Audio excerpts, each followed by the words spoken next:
So ನಾನು ಆ ಒಂದು ಮೈಂಡ್ ಸೆಟ್ಟಲ್ಲೇ ಇದ್ದೆ. ಬಿಕಾಸ್ ಸಿ ಇದೆಲ್ಲ ಮಾತಕ್ಕೆ ಚೆನ್ನಾಗಿರುತ್ತೆ, ನಿಮಗೆ ಆ್ಯಕ್ಚುಲ್ ಲೈಫಲ್ಲಿ ಇದೆಲ್ಲ ವರ್ಕೌಟ್ ಆಗಲ್ಲ ಅಂತ. ಬಟ್ ನಾನು ಅರ್ಥ ಮಾಡ್ಕೊಂಡಿದ್ದೇನು ಅಂತಂದರೆ, manifestation is just a excuse for your brain. ಅಂದರೆ ನೀವು ಒಂದು ಗೋಲ್ ಸೆಟ್ ಮಾಡಬೇಕು ಅಂದಾಗ ನಿಮ್ಮ ಥಾಟ್ ಪ್ರೊಸೆಸ್ ಏನಿದೆಯಲ್ಲ, ಅದನ್ನು ಆ ಒಂದು ಗೋಲ್ಗೋಸ್ಕರ ನೀವು ಸೆಟ್ ಮಾಡ್ಕೋತಿರಲ್ಲ, that is the manifestation according to me. And ಆ ಥರ ಸುಮಾರು ಸಲ ಆಗಿದೆ. ಈಗ ನನಗೆ ಕನ್ನಡತಿ ಅಂತ ನಾನು ಧಾರಾವಾಹಿ ಏನು ಮಾಡ್ತಿದ್ದೆ, ನಂಗೆ ಅದು ಸಿಕ್ಕಾಗ್ಲೂ ನಾನು ಎಗ್ರಿಮೆಂಟ್ ಸೈನ್ ಮಾಡಿ ಮನೆಗೆ ಬಂದ ತಕ್ಷಣ ಐ ಸ್ಟಾರ್ಟೆಡ್ ಥಿಂಕಿಂಗ್ ಅಬೌಟ್ ನನಗೆ ಈ ವರ್ಷ ಅವಾರ್ಡ್ ಸಿಗುತ್ತಲ್ಲ, ಅವಾರ್ಡಲ್ಲಿ ನಾನು ಏನು ಸ್ಪೀಚ್ ಹೇಳ್ತೀನಿ, ಅಭ್ಯಾಸನೇ ಇಲ್ವಲ್ಲ ಸ್ಟೇಜ್ ಮೇಲೆ ಹೋಗಿ.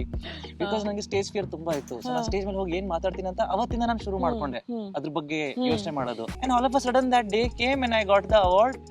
ನಾನು ಏನು ಮೈಂಡಲ್ಲಿ ಒಂದು ಸ್ಪೀಚ್ ಏನು ಅನ್ಕೋತಿದ್ದು ಅದನ್ನ ಅಲ್ಲಿ ಹೇಳಿದೆ. And then I started practising it.